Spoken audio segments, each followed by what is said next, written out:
O advogado Luiz Felipe Cunha participou de audiência pública no Senado sobre a censura a veículos de comunicação de direita e relatou detalhes da ordem do ministro Alexandre de Moraes, do Supremo Tribunal Federal, contra uma adolescente de 16 anos. O advogado relatou que foi chamado para acompanhar a busca e apreensão ordenada contra Mariana Eustáquio, filha do jornalista Oswaldo Eustáquio, exilado político pela perseguição de Alexandre de Moraes. O advogado relatou que foi chamado pelo sogro de Oswaldo Eustáquio para acompanhar a busca e apreensão na residência do jornalista, que tinha como alvos a esposa e a filha menor do jornalista. Cunha contou detalhes de sua interação com os policiais federais, mostrando que tentaram impedir sua atuação. O advogado lembrou que a família do jornalista já foi alvo das operações ordenadas pelo ministro por 7 vezes e passou a relatar os absurdos contidos no mandado. Luiz Felipe Cunha mencionou as ordens de censura da menor e da mãe, a ordem de entrega dos passaportes e a previsão de prisão preventiva, além da ordem de revista íntima contra mãe e filha. Ele relatou que a jovem entrou em desespero e disse: "Foi um momento de muita tristeza a gente acompanhar ao vivo essa operação na casa dele." O advogado relatou que esse grau de abuso é comum contra os perseguidos políticos do ministro Alexandre de Moraes, que são impedidos de viver uma vida normal e privados de seus meios de sustento. Cunha expôs casos de cidadãs que foram presas em conexão com o dia 8 de janeiro e explicou que, ao denunciar os horrores a que tiazinhas do Zé foram submetidas, viu seu alcance nas redes sociais ser restringido. O advogado lamentou: "Nesse país não se pode falar a verdade, mas apesar disso a gente ainda tem as redes sociais." Ele expôs o caso de Dona Adalgisa, presa por estar nas proximidades do quartel em Brasília, e alertou: "A Dona Adalgisa pode ser a segunda pessoa a morrer dentro do sistema penitenciário."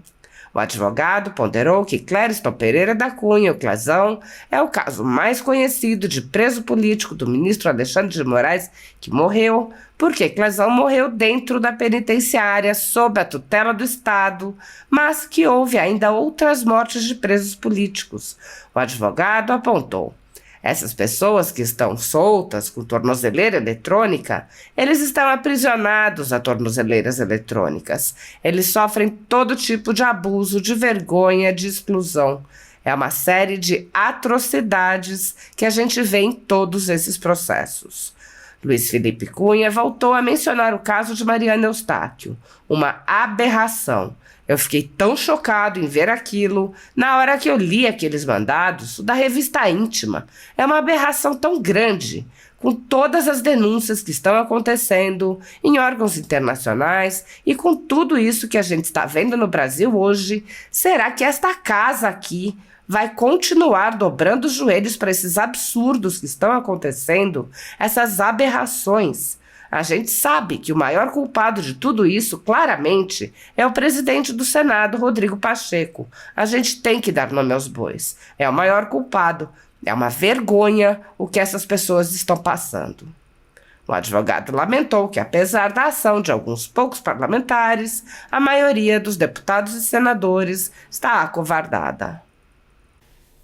Muitos jornalistas e veículos conservadores vêm sendo implacavelmente perseguidos, como é o caso da Folha Política. Nossa sede, nossa residência foi invadida e todos os nossos equipamentos foram apreendidos a mando do ministro Alexandre de Moraes. À época, o jornalista Alexandre Garcia assinalou que algo semelhante só havia ocorrido na ditadura Vargas, não havendo qualquer exemplo parecido durante o tão falado regime militar.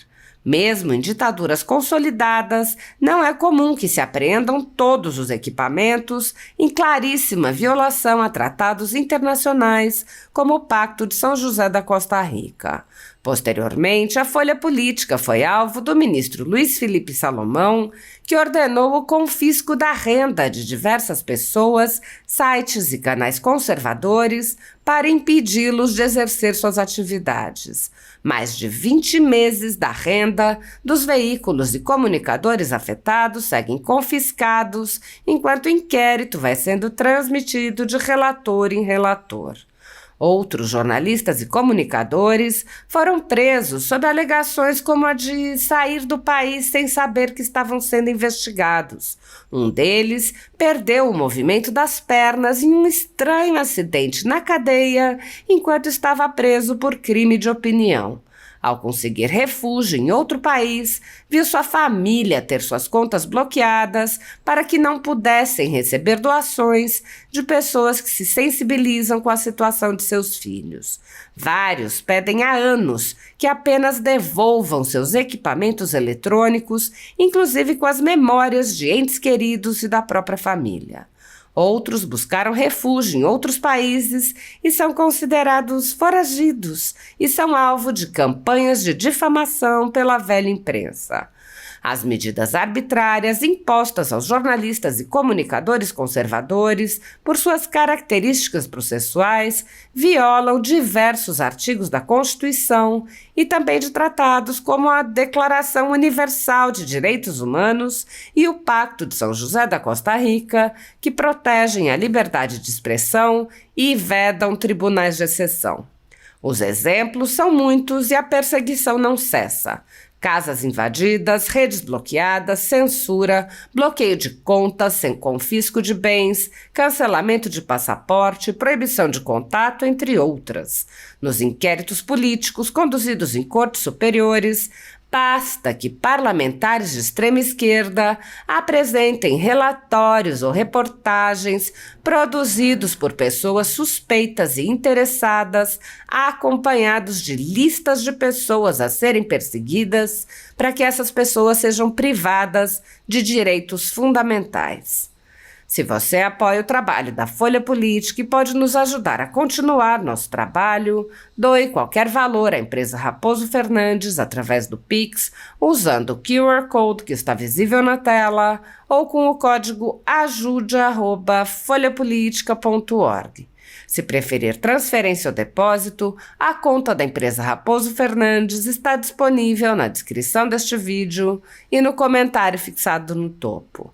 Há mais de 10 anos, a Folha Política vem mostrando os eventos da política brasileira e dando voz a pessoas que o cartel midiático quer manter invisíveis.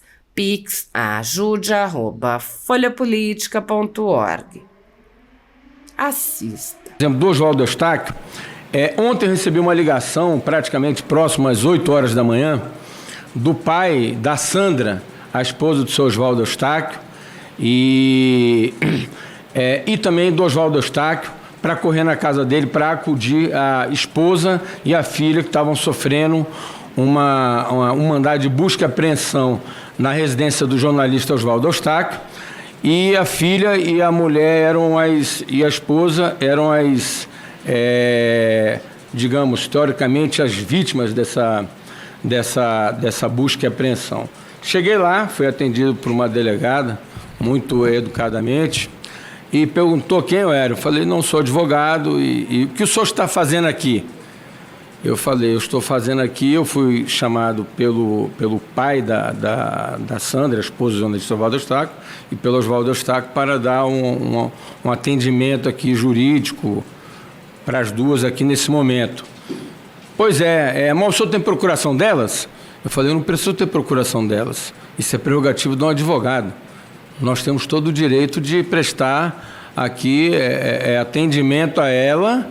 E aí tinha outra advogada, também junto ali, que tinha chegado por conta de uma postagem, parece que da filha do Oswaldo Eustáquio, uma postagem que falava assim, a Polícia Federal está na minha casa, estou desesperada, socorro, não sei o quê. Aí a delegada pegou e tirou, o senhor viu isso aqui? O senhor viu isso aqui? Eu falei, não vi isso aqui não, fui chamado aqui pelo jornalista Oswaldo Eustáquio, para atender a família, e fui chamado pelo pai da Sandra, que é a esposa dele. Então, nem vi isso aí, o que é isso aí? Olha aqui, esse absurdo. Falei, mas como que essa postagem é um absurdo? Imagina a senhora, que a senhora é delegada aí, mas imagina a senhora, se a senhora estivesse na sua casa, é a 7ª vez que a Polícia Federal aborda a família do Oswaldo Eustáquio, da busca e apreensão, e levou 17 itens, computadores, redes sociais, passaportes e, pasmem os senhores, eu tenho aqui um mandato, que eu não posso passar para ninguém, mas eu posso ler um pedaço aqui. Bloqueio de todas as redes sociais, da mãe e da filha. A mãe nem usava rede social. Proibição de utilização de qualquer rede social, diretamente ou por intermédio de terceiros. Bloqueio e entrega imediata dos passaportes, inclusive diplomático, e o descumprimento de qualquer uma dessas medidas alternativas implicará na prisão preventiva nos termos do artigo 312.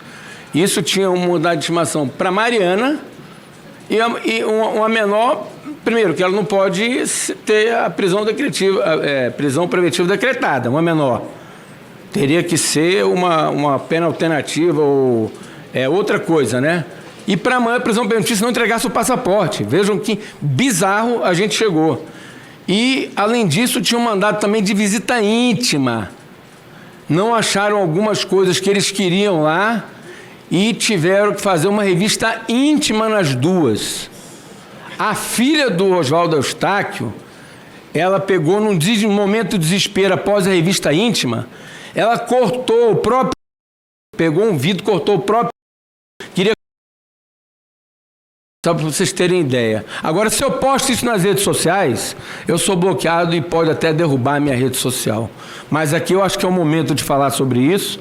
Então foi um momento assim de muita tristeza a gente acompanhar a gente acompanhar ao vivo essa operação na casa dele. Mas eu queria me solidarizar com a família, com o Oswaldo Eustáquio, com todos esses presos políticos perseguidos, com os quase 300 presos políticos que estão lá na Argentina exilados, muitos passando fome, fugiram do país, muitos estão passando fome. A nossa ver são perseguidos, exilados, para a Suprema Corte são foragidos, porque são pessoas do inquérito 4921 e 4922, para quem não sabe, são os dois principais inquéritos. O 4921 são das pessoas que foram pegas no QG, tá? E no QG foram pegas aproximadamente quase 1.000 pessoas, ou quase 1.500, foram apreendidas na Polícia Federal inicialmente. E nos prédios públicos, quase 500 pessoas. Essas respondem pelo inquérito 4922. E tem 3 pessoas, mulheres, presas ainda, desses inquéritos, na colmeia, e 2 são clientes minhas, vêm a ser clientes minhas. Uma vai assinar aquele acordo de persecução penal, vai assumir a culpa, porque ela tem 4 filhos, crianças menores, e a tornozeleira apitou algumas vezes, mesmo a defesa fazendo toda a justificativa de que ela não deveria ser presa por conta de descumprir medida teoricamente cautelar pela tornozeleira ter apitado. Com 4 filhos menores, ela foi recolhida e vai ser forçada a assinar o acordo para poder sair, até que a anistia passe. A gente reza a Deus, ora, para que essa anistia saia o quanto antes, para resolver toda essa situação. E a outra é a dona Dalgisa, que é a nossa cliente também. Ela tem, vou passar para alguns jornalistas aqui, para algumas pessoas aqui, alguns parlamentares. Dona Dalgisa é um caso urgente, ela tem 64 anos, ela foi presa no inquérito 4922, dentro do Palácio Planalto, sem fazer nada, com a bandeira do Brasil, mais uma tiazinha do Zap, que foi presa, e ela tem 64 anos, ela é idosa, sofre de depressão, síndrome do pânico, e ela falou que se ela voltasse para a família, para mim, para várias pessoas, que se ela voltasse para a colmeia, ela cometeria. Isso eu falei nas minhas redes sociais. A primeira postagem que eu fiz bombou. A segunda caiu o alcance. A terceira caiu mais ainda. Então a gente, nesse país, não se pode falar a verdade. Mas apesar disso, a gente ainda tem as redes sociais, como bem falou o nosso mestre aqui, Alexandre Garcia, Pitoli e tantas outras pessoas, que os canais estão estagnados. Mas eles cresceram até um certo momento. E esse certo momento foi o 8 de janeiro, que parece que as redes estagnaram. A partir do 8 de janeiro, as redes de todo mundo. Mas o que eu queria falar sobre isso... Se botar verde e amarelo, cai Só peço para concluir, porque a gente já dei 4 minutos a mais aí, pelo menos. Tá, e tem um jornalista também preso político, a Fátima está dizendo também aqui. É o Marcos Vanucci também, fazer essa colocação. O doutor Lude aqui, que é candidato a vereador em Campo Grande também, teve um cunhado que ficou preso, quantos meses? 11 meses e 20 dias. 11 meses e 20 dias na mesma situação, o tiozinho do Zap, que foi pego nos prédios públicos. Mas só para concluir, senador, eu queria dizer que, eu queria passar para vocês o caso da Dalgisa, porque a gente pediu já na Colmeia, para a juíza também da Vara de Execução Penal, para dar uma atenção especial, conseguimos um liminar no dia 2 de agosto, para que a dona Dalgisa fosse atendida com a maior brevidade possível. Estive lá semana passada, semana retrasada, conversando com os agentes penais, com a diretora do presídio. Eles todos são muito educados. Não há nenhuma denúncia de maus tratos, isso é muito importante que se fale também, porque eu vejo algumas dias falando isso. A alimentação continua uma porcaria, como sempre, mas ficou menos pior do que antes tinha até caco de vidro, plástico, prego na comida dos patriotas. Quem te atende desde o início, carneira de soja, feijoada era com cabelo de rato, pedaço de rato foi achado em marmita. Mas só para concluir aqui, eu queria passar para Vossas Excelências, para o jornalista também, Alexandre Garcia, para o Pitoli, para todas as pessoas que puder, para reverberar o caso da dona Dalgisa, porque nós tivemos já a morte do Clezão. O Clezão foi o único que morreu dentro da papuda, do sistema penitenciário. E a dona Dalgisa pode ser a segunda pessoa a morrer dentro do sistema penitenciário. E o caso do Clezão virou um escândalo internacional. Mas o Clezão não foi o único que morreu. Nós tivemos 5 ou 6 patriotas que morreram porque saíram e não tinha ocupação, vergonha, não tinha emprego, estava com tornozeleira eletrônica. E essas pessoas que estão soltas aí, a sua maioria, dos inquéritos 4921 e 4922, com tornozeleiras eletrônicas, eles estão aprisionados a tornozeleiras eletrônicas. Eles sofrem todo tipo de abuso, de vergonha, de exclusão. Servidor na hora de trocar a tornozeleira, mas é uma série de atrocidades que a gente vê em todos esses processos aí. E o que culminou com esse da esposa do Oswaldo Eustáquio e da filha do Oswaldo Eustáquio, para mim, foi uma coisa assim, uma aberração. Eu fiquei tão chocado em ver aquilo e ver, na hora que eu li aqueles mandados ali, e o da revista Íntima, se não acharem os aparelhos, é uma aberração tão grande que a gente fica assim, com todas as denúncias que estão acontecendo, nos órgãos internacionais, que o senador Girão participou de todas, o senador Magno Malta também, e tantos outros participaram, e com tudo isso que a gente está vendo no Brasil hoje, será que essa casa aqui, como foi bem falado por várias pessoas aqui, várias pessoas que falaram de fora também, Rodrigo Constantino, Marco Antônio Costa, Ana Paula Henkel, o jornalista Alexandre Garcia, o Pitoli e outras pessoas falaram, será que essa casa aqui vai continuar dobrando os joelhos para esses absurdos que estão acontecendo, essas aberrações? A gente sabe que o maior culpado de tudo isso, claramente é o presidente do Senado, é o Rodrigo Pacheco. A gente tem que dar nome aos bois. É o maior culpado. Porque isso é uma vergonha. O que essas pessoas estão passando e o que a gente tem acompanhado e acompanhou desde o 8, 9 de janeiro. Eu estive na Academia da Polícia Federal dia 9 e dia 10 de janeiro. Tinham lá mais ou menos quase 2.500 pessoas. Não eram 1.500. Lá tinham quase 2.500 que foram apreendidos. E quase 1.000 saíram com comorbidade, criança, cachorro, idoso, doente, todo tipo de gente que vocês puderem imaginar. Mas só para concluir, senador Girão, eu queria mais uma vez parabenizar Vossa Excelência pela iniciativa, que é uma iniciativa brilhante, e eu acho que nós temos ainda hoje pessoas de coragem como o senhor, como o Alexandre Garcia, como o Pitoli, como influenciadores, o canal VV8 da Fátima aqui, o Lúdio, o Deuseles e tantos outros advogados, mas é um núcleo pequeno. A maioria dos deputados e senadores está acovardado desde o início desse tudo. Tirando os que são da esquerda, que a gente esquece, né? Mas a maioria, que seja de centro, de direita, que até pense em ajudar, se acovarda com essas situações. Então, na verdade, o foro privilegiado, que tanto se fala, que as pessoas nunca poderiam estar sendo julgadas, porque elas não tiveram direito à ampla defesa, ao contraditório, ao devido processo legal, a duplo grau de jurisdição, porque eles tinham que ser julgados ou pela Justiça Federal, são prédios públicos, ou pelo TJDFT. Quem deu a competência para julgar ele seria ou TJDFT por ser Brasília, ou a Justiça Federal, são prédios públicos. Nunca pelo Supremo, porque o Supremo tem a prerrogativa de julgar quem? Senadores, deputados, presidente da República, vice-ministro de Estado, são essas pessoas. Muito obrigado, então, doutor Luiz.